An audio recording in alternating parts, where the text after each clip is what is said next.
Maayong adlaw kanyong tanan nga nagpaminaw karon ning tulumanon, kini ang akong suliran. Ilabi na kaninyo Dr. Rene Obra ug Attorney Elaine Bathan. Ingon man sa mga artista nga maghatag og kinabuhi ning akong suwat suliran. Ako si Ana, 15 anyos. Itago lang ang akong address. Punto legal kining akong suliran. Kabahin kini sa nikatag nga picture nako sa among tibuok eskwelahan. Aron niyo hisabtan, ingon ini ang mga panghitabo.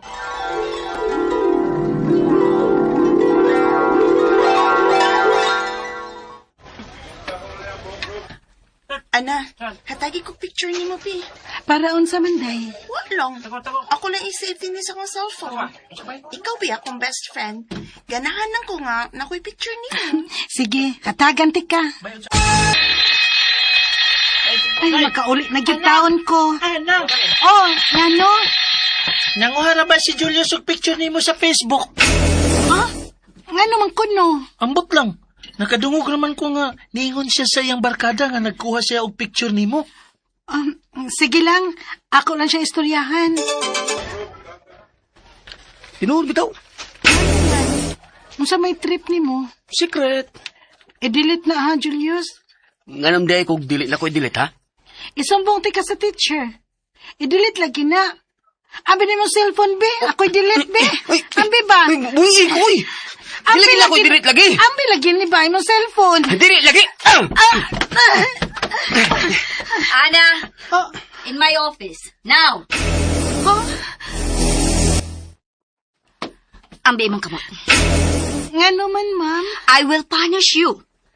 Nakakita ko sa imong gibuhat nga imong giilog ang cellphone ni Julius. Wa kay katungod nga manghilabot sa cellphone sa laing tao. Pero, ma'am... Kamot! Oh, di ara, ma'am, oh.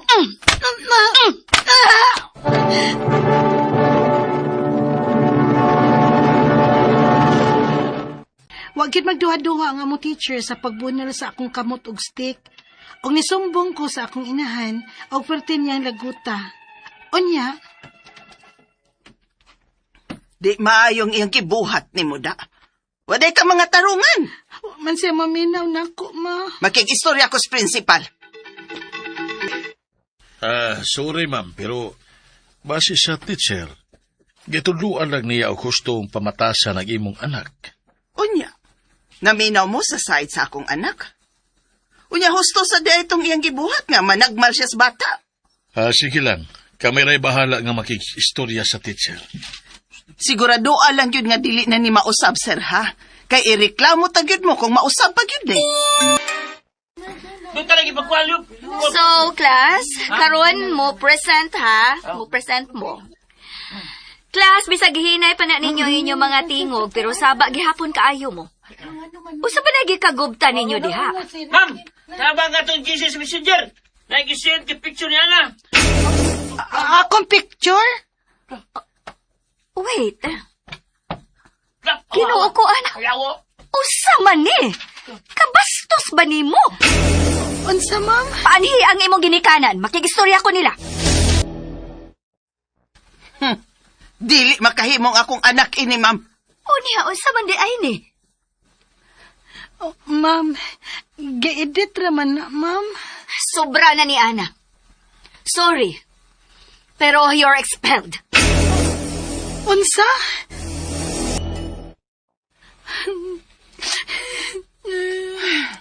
Unsa madak? Wa ba kay gidudahan nga maoy nag-edit adto? Si Julius raman ang magbinuang gihon adto, ma. Pero lahi man to nga picture ang naa niya. Oh, time pa. Nga naman, ha? Silin, siya ra to maoy na nga picture nako. Kay wa man to nako i-upload sa Facebook. Siya ra gyud maoy na picture nako adto, ma. Unsa? Wagi ko laing gidudahan, Silin ra gyud ang akong best friend. Bisan og suod nako siya nga amiga, pero siya ra maoy na adto nga picture o na siya gi-edit. Og nahibaw-an pa gid nako nga kipangkatag ning maong picture sa uban akong classmates. Ang ako mga pangutana mao kining mosunod o nang pangutana. Kung minor ang nagpost og mga edited nga picture nya bastos kini, kinsa man mo'y anging manubag? Siya ba o ang iyang mga ginikanan? Ikaduhang pangutana, pwede ba ko makafile og kaso nga cyber libel bisan og estudyante pa ang nagbuhat? Ikatulong pangutana, unsay kalainan sa cyber libel o grave oral defamation sa online setting? Ikaupat ug katapos sa pangutana, gikatag ni sa uban ako mga classmates, mahimo ba nako silang kasuhan bisan og dili sila ang original nga uploader? Palihog, tabangi og tambagi ko. Kini ang akong suliran, Ana.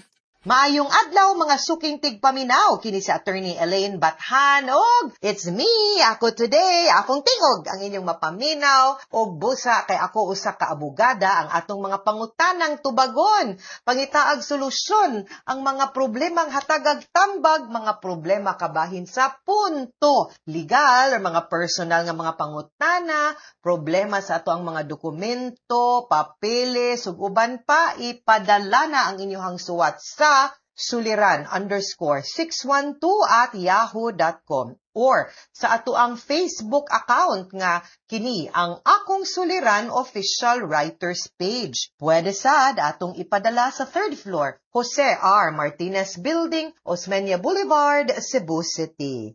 Kumusta guys? Kumusta man ang ato ang mga suking tigpaminaw? Kinsa may nibangon gisapot? Bawal guys. Inigbangon, be grateful, be thankful. Bahalag makatopas, makalagot ang ato ang mga kauban og kuyog balay sagdilang ana gyud na pero never mind pangitaan na natog solusyon ang tanan di maguol, life will go on, move forward ta guys, okay? Greetings sa tanan nga man nag-like ug nag-follow nato sa ilahang mga radyo nga naminaw nato karon. Kung naminaw mo sa live dinha sa Facebook account, daghan kaayong salamat. Ug kung gipaminaw ni ninyo pinaagi sa ato ang YouTube or replay lang gihapon sa ato ang Facebook account, daghan kaayong salamat ug asa man gani mo dinhi sa kalibutan sulod sa nasod. Thank you kaayo sa inyong padayon nga pagpaminaw dili lang sa programa nato nga kini ang Akong Suliran but sa inyuhang padayon nga pagsubaybay ug pagpaminaw sa mga nagkalain-laing programa nga gihatag o gidalit kaninyo sa RMN. Salamat kaayo ninyo, no? Ato ang letter sender si Ana. Ana, taga-asa man ni si Ana. Ana, wa mo sulti na to isulti ang address kay mo iyang hangyo. Pero gipadani niya sa kini ang Akong Suliran Official Writers Page. Punto legal kay na ay nakatag nga picture niya sa ilahang eskwelahan. Wa pa pud mo sulti si Ana, pero because you are still in school, wa pa gyud, no? Mo gyud na, no? So kani sa katong iyahang kaila katong Julius, no, murag na ay nagpost didto sa iyahang picture, no, nya dili kuno niya amot og gi-delete ba. So siya pag hinuoy na punish nga giilog kuno ang cellphone, no, sa iyahang teacher unya naara ba sa iyahang suwat, no, nga gisaysay nga gibunalan ang iyang kamot og stick. Hoy, excuse me, di baya na pwede. Sakto ra gyud na ang imuhang mama nga nangaway sa imuhang eskwelahan ya kanis Julius, no? Nagbinuang mo gyud nagpost, no? Kay mora man gyud pud ang ilang gidudahan. Okay, so unang pangutana, kung minor ang nagpost ug mga edited nga mga picture unya bastos kinsa may maui-angay manubag ani, siya ba or ang iyang mga ginikanan? Okay, ani ni depende pilay edad sa minor. Kay, kaning above 15 years old, although below 18, kan muna ni diring atong yun kayo, di man naingon nga kay abi below 18, exempt from criminal liability. Kay kung naabot na kag 15 anyos, ni saka na kag 15, ni tungtong na kag 15 anyos, pwede ra gyapon kang malayable kung pananglitan, mapamatud-an, nga nanakay buot. Muna atong giingon guys nga acting with discernment. Unsa man ang with discernment or nanay buot, unsaon nato pag determine. Of course, i-assess na sila sa social worker, no? Or sa child psychologist kung determine kung nanabay buot. Unsaon man, meaning kasabot na ka or kabalo na ka kung unsay sakto ug unsay dili, ug nakasabot sad ka nga kung buhaton nimo ang usa ka butang na sayop or di mao or nga ginadili sa balaod, kibaw ka nga naanay mga posible nga mga silot ug consequences. Maunay na ay buot. Miningkibaw kang sayop imong gibuhat ba? Okay? So manubag siya ana. Now kung pananglitan kay wa man naklaro pilay edad gyud sa imuhang gidudahan nga ning upload ato kung wa pa kaabot og 15 kana exempt sa liability pero pwede tang mangayog danyo sa ginikanan. Dili ta kasakag kasong kriminal pero makapasaka tag kanang kaso nga mangay tag damages tungod sa pagpadaot, pag iyang panaot sa imo ha no sa pagdanghag kay wa pud ati manas ginikanan. Ikaduhang pangutana, pwede ba ko makafile og kaso nga cyber libel bisan og estudyante pa ang nabuhat? The answer is yes. Especially kung masud siya sa katong edad nga akong giingon nga above 15 years old. Mahimo. Ikatulong pangutana, unsay kalainan sa cyber libel o grave oral defamation sa online setting? Wala. Because ang kaning grave oral defamation or libel, mao na siya ang crime itself. Ang kaso sa pagpaipasaka nato sa usa ka tawo nga nagpakauwaw og nanaot nimo, nagbutang-butang storya, nagdaot sa imong reputasyon, nagyaga-yaga, nagyatak-yatak sa imuhang pagkataw, no in public. Wa pa manggod na nana siya sa revised penal code. Guys, unya kay atong time paghimo us balaod, wa pa may internet. Ang paagis pagpanaot, ba man. Kamot, pinaagis pagsuwat. Computer, pinaagis pagprint, no? Butang sa newspaper, no? Sinuwat, unya, gidistribute dito, gimimeograph, giunsa pa na, giserox. Mga ingon anak pamanto sa una. Unya, karon kay paggawas og butho na sa internet, gigamit man ang internet, unya, mas grabe man mo katap. Ang pagpanaot nimo no isuwat nimo i-upload wa na lisura na gyud i-unclick ug bawi no so mao ni ang gihimo niya nga gi-aggravate niya or gipasakaan ang silot kay ang kaning cyber libel mao gihapon nanaot nagmugna-mugna nagpakauwaw kag tawo pero ang imong gigamit ang internet para madaot siya so pareho ra na sila it's still libel pero the means used is the internet mo ng cyber libel. Mas taas og silot, no? Nga ipataw ngadto sa makondikto for committing cyber libel compared to an ordinary case of oral defamation or ordinary libel, no? Pareho ra na sila. Ang gigamit lang internet. Nanaot ra gihapon na nagpakauwaw nimo. Ikaupat og katapusang pangutana gikatag ni sa uban akong mga classmates. Mahimo ba nako silang kasuhan bisan og dili sila ang original the uploader? The answer is yes. Because sa cybercrime, no, under cyber libel, ang kaning pag-post nato usa na kaakto. Ang kanang mo comment dinha, comment ra gani ha. Depende sa pag-comment kung ang iyang comment lain pod nga konteksto nga pagpakauwaw. Pwede pod siya nga siya mismo makasuhan kay siya mismo ning pakauwaw man pod nimo. Ang kanang mga nag-like, nag-share, labi nag-share, utro sad na sila. Pwede po na silang maapil sa kaso kay ning apil man sad sila pagpanaot ni tabang og ning abiba man atong nag-post ato. So muna akong giingon guys, no, always let us use the internet properly. Ang kaning internet, ang kaning social media, dako kayo nigtabang, no, para mapagamay ang atong kalibutan, para masayon ang ato ang kinabuhig, ato ang trabaho, ang ato ang pagtuon, pero ug abusohon pud ni nato, daghan sad gyud kaayong mga legal nga mga consequences, daghan sad kaayong dautan nga iyahang mabuhat kung di pud ta mismo magpakaresponsable sa paggamit sa internet ug social media, no? It can also ruin us, it can destroy our reputation, it can also cause us a criminal liability if we will not be careful, no? Dihanda pita. Dili pwede nga magpataka lang gyud ta og post, no? Dili ta pwede nato gamiton ang internet para mubuhat og dautan sa atong isig katawo. Okay? Mga suking tigpaminaw, hinaut unta nga namoy nakutlo na pagtulunan karong adlaw. Kini si Attorney Elaine Bathan, daghan kayong salamat sa inyong pagpaminaw sa atong tulumanon. Hangtod sa sunod nga sugilanon, dinigapon sa to ang programa.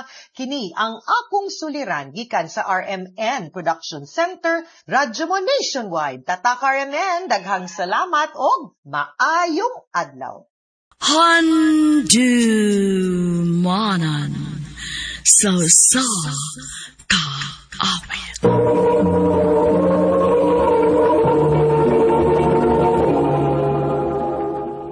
Ano pa daw sa iyang kaagi karon? Mo kanayos sa kababae nga taga Talisay City, Cebu. Ang atong matatampo, nagdasingan nga, Glenda.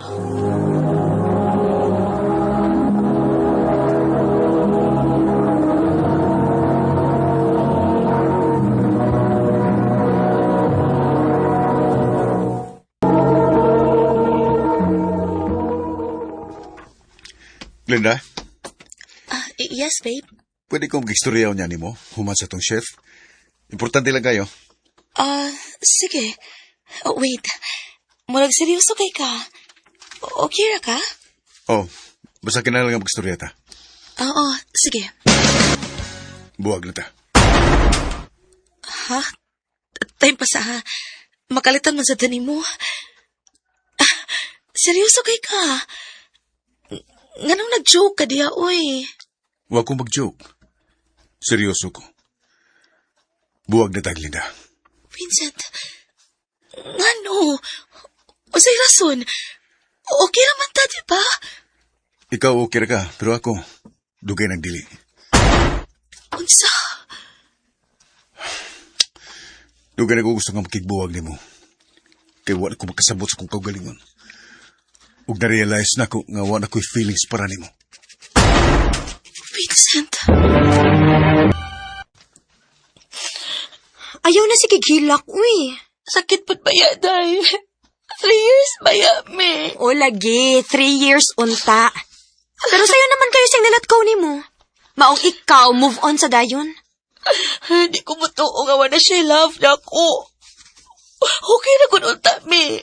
Nikalit lang yan siya. Kung tanaw ni mo nga love pa kaniya, no? Bawsi. Paselosa. Paseloso? Oh. Pangita og lalaki nga... Ako. Ay, Ako. Gamita ko. ay wow.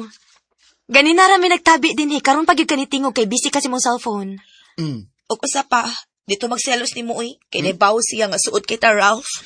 Diya ka na sayop. Mas matandog ang iyang garbo kung may bawaan niya nga ako mo'y mauyab ni mo. Ano saman? Game? Sige, game. Nagsigi og tanaw si Vincent din sa akong table. Taan pala gigit ko. Napagit kay gusto na ako. Hi, Han! Hi.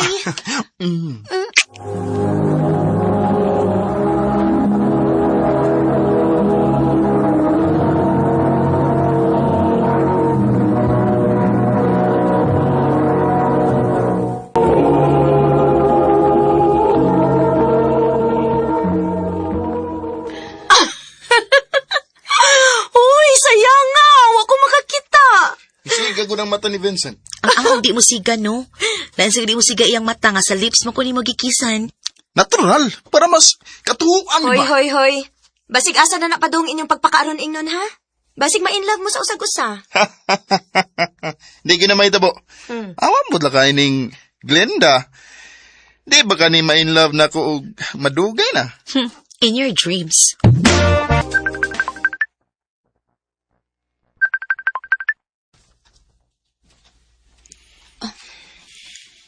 Ralph. Hi! Yes, ang say tuyo. Walang. Gusto lang kong makakita sa kong uyab. Nayabag naman siguro ka sa? Hoy, di ta kinahanglang magpakaaron ingnon kung wa si Vincent. Ako lang gibuhat ang akong duty isip uyab ni mo. Sleepy naman ko, oy. Good night, Han. I love you. Hamaw. Sige, bye. Yabag tawahan na. Good morning. Nagunsa ka din oy. Ikuha ka para dungan ta ka sa office. Gi-career kid ni mo, no? No need na. Ako rin mo adto. Ikaw na. Unya di ka mahibong ang makakita na to nga. Nag-ihay tagad to sa trabahoan. Mas mutuo sila kung makita nila magdungan. Hinuan sad. Sige, tana. Noon sa ni Sir Ralph. Kalit man lang awa na manawag. Ay, busy siguro. Ano day tuod nga mangita man ko niya? Nga dili man mi uyap. Kahanggaw kinako eh. Absent lagi mong uyab. Sa may labot ni mo? Di ba, Guglinda? Nagipasilos ko nimo. Mao ba? Mano'y pagtuon ni mo? Muna'y tinod. Ug sakto ka. Effective ang imong gibuhat. Nagsilos yun ko. Undangan na ng pagpakaroon ingno ninyo ni Ralph. Ug balik na lang ako. Vincent, love na ko si Ralph. Ug dili ko gustong pasakitan ang tarong nga lalaki para lang sa tao nga parehas nimo. Glinda, Ha? Nga nakisultihan man nimo adto. Nakigbalik tayo noon sa nimo. Mao man ay gusto nimong mahitabo, di ba? Maong gipaselos ninyo si Vincent para makigbalik sa nimo? Oh, pero... Dayambot pa. Huwag ko malipay. Palahit na pa. Sir Ralph ba? Malading absent siya. Wala ka siya manawag kung chat na ako. Ambot lang. Sige, tawag. Undango na yun na to, Glinda. Ralph. Nakigbalik na si Vincent na mo, di ba? Oh, pero huwag ko masugot. Unsa? Nga naman. Glinda, ikaw ina nga. Na-inlove na ka na ko. Ayaw, gan. Kaya igor akong nitabang ni mo. Pero bisa gamay. Wa ko'y gusto ni mo. Ralph. Puko ka, Glenda. Huwag ka maguna-una. Nahibaw man ka nga nagpakaaron ingnon ra mo, pero nga nung nituo man kaniya. Anong nadama kasi ang mga gibuhat ni mo? Ngano? Anong na-in love ko ni mo, Ralph? Ngano? Late lagi ka. Wala hinoon mo mag-abot ni Ralph. Gini si Ralph? O, Day. Naghatag siya ang resignation letter. Effective immediately. Unsa? Og abi ni mo. Luspat ka ayo siya, Day. Unya, nagdalik man to si Glakaw. Unsa?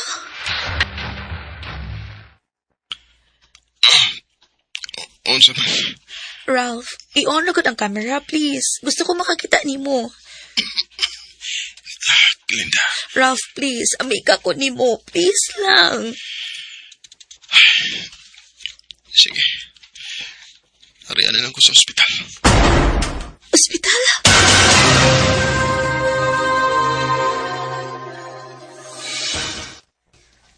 Ralph! Ralph, unsa ni? Ngano ka? Unsa sakit ni mo? Hindi na kinalang may bawa ka, Glenn. Ralph! Ayaw paghilak. Mag-uwan ko kumuhilak ka. Ano giingon mo ko ni mo ini, Ralph? Kung ano sana in love na ko ni mo, gipasakitan sa ko ni mo. Sa? Lain na sa binuang, ha? Wala panahon para magbinuang ko. Kapoy na, Linda. Tinuod nga lafty ka. Dugay na. Huwag ang atong pagpakaroning nun. Maure paagit na mapakita na ko ni mo unsa ti kakamahal. O kung unsay deserve.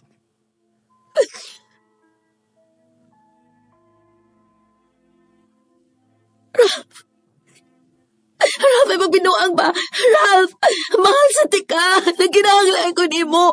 Love kay tika. Please, please, ayoko biyahe. Ralph! Sakit lang unahon-naon, nga nakita na unta na ko ang lalaki nga tinud-anay nga nagmahal o nagpangga na ako. Pero nibiya ra sa di ay hangtod sa hangtod. Karon, single ko, o wa ko'y planong musod og relasyon. Kay hangtod karon, wa pagyapon ko maka-move on. Dili na lang kutob o daghang salamat sa pagtagad ning akong tampo. More power, RMN.